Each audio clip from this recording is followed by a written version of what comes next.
Chapter 1. Paris, May 2022. May I? The old man indicates the space on the bench next to the woman who is sitting upright, a serious air about her, one hand on her cane as she stares into the distance. She turns around to look at him. He is handsome, his salt and pepper hair, thick for his age, swept back on his head. His smile lights up thin, angular face, which is speckled with small H spots. His eyes are a piercing blue. The left one, serious and earnest. The right one, happy. Of course. Please do. With a nod in reply, he notices her high cheekbones, red rouged lips, fine parchment-like skin, wrinkled hands, and visible veins. She smiles kindly at him. Her hair is perfectly set, like she has just left the salon, and she is wearing light summer pants and a beige wool twin set. She straightens her curved back, correcting her posture. Delicate, slim, and quivering, she looks like a reed that might bend in the wind. They are in the Jardin du Luxembourg, a place she likes to come, always to the same spot. On the right as you look at the pond, besides the row of green chairs. She looks straight ahead again, focused. Her face, marked by the passing of time, crisscrossed by deep lines, settles back into a serious expression like she is waiting for something or someone. She left home alone, walked along Rue Laumont, down Rue d'Ulm to the Panthéon, then took the grand Rue Soufflot to get to the Jardin du Luxembourg. She sat down on her favorite bench to rest at the pond where children sail remote-controlled boats. This is where she catnaps, reflects, and slips back into her memories.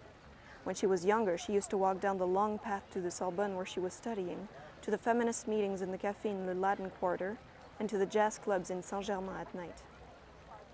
She looks up and observes the man who has sat down beside her. He's dressed elegantly, with a V-neck sweater over a white shirt and beige chinos, bright, understated colors for a spring morning when the sky is clear and the days are starting to get longer. Paris is coming to life ahead of the Libération festivities to commemorate the end of the Second World War on May 8, 1945. Many Parisians have already deserted the city for the holiday. She likes how the city feels empty, reminding her of those summers when the streets were silent, subdued by the heat. That was a long time ago, when seasons were still seasons, when they hadn't become blurred.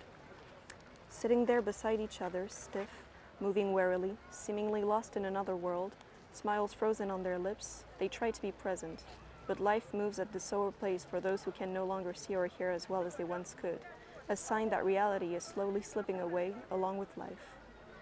He turns to her and smiles with sadness and sorrow. She looks at him, slightly lost. Why is his left eye black? His heart condition makes life very difficult for him. He slipped on the rug in the lounge and lay there for hours with no one around to help. He developed sores and has slowed down now. His arthritis makes walking hard, but sometimes he forgets and dashes down the corridor like he's in a hurry. That's how he tripped. He fell on his side, bumped his head on the corner of the coffee table, and ended up with the black eye that makes him look like a pirate or bullfighter.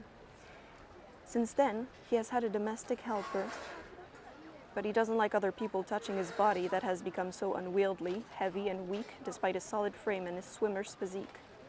His hearing isn't what it was. The batteries in his hearing aid wear out too quickly. Sometimes it's a while before anyone changes them for him, so he gets caught off guard by loud noises. It's like the volume is too high and he's surrounded by a deafening din, so in the end, he prefers silence. Unless he's watching television, fascinated by the plethora of new channels that offer him a window onto the world, a world now beyond his reach, apart from through his memories, ones he liked to recall from the time he helped build the world and make it more inhabitable with the projects he worked on. A school, a town hall, quite a few houses, apartment blocks, countless renovations. And the ones that would never see the light of day, hotels in Iceland or South America, villas made entirely of glass, ridiculous towers erected with a dash of a pencil and his architect's drawing board. She listens carefully, her hearing not what it once was either, but out of vanity she refuses to get a hearing aid. Architect, that's a nice profession. How does he come up with his buildings? Does he have visions? Where does his inspiration come from? Does he like Bauhaus? Her cell phone rings and she pauses. Slowly, she gets her out of a small red leather purse, along with her glasses so she can see the button to answer the call. Where are you? I was worried. I called you a couple of times, but you didn't pick up. You know you're not supposed to go out on your own. She sighs and looks at the gardens. A gentle breeze rustles the majestic, exotic trees and the enormous sequoias that cover them like a canopy of centennial shade. A ray of sunlight pierces the foliage. The air is sweet. It is almost like being in the countryside. She hangs up and carefully returns the phone and her glasses to her purse. It was my son, she explains. He calls 10 times a day. He used to come here as a child. He could stay for hours, playing with just a few stones. Sometimes he put them in his mouth, and one day he even choked on one. My husband saved him with the Heimlich maneuver. Her husband.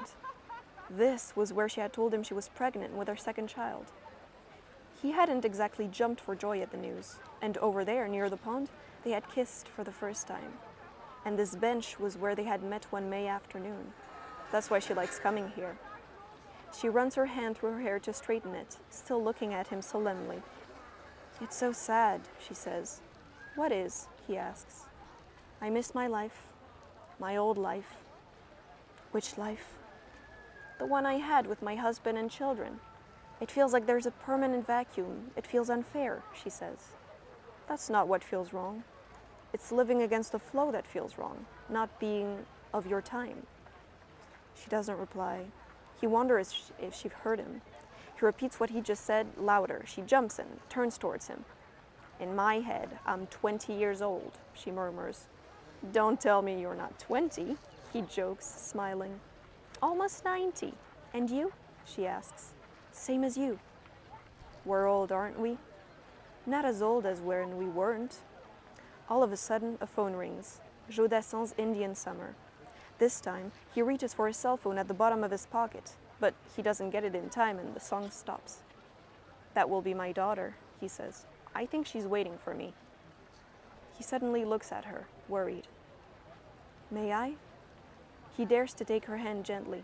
He holds it for a few seconds before bringing it to his lips and closes his eyes for an instant.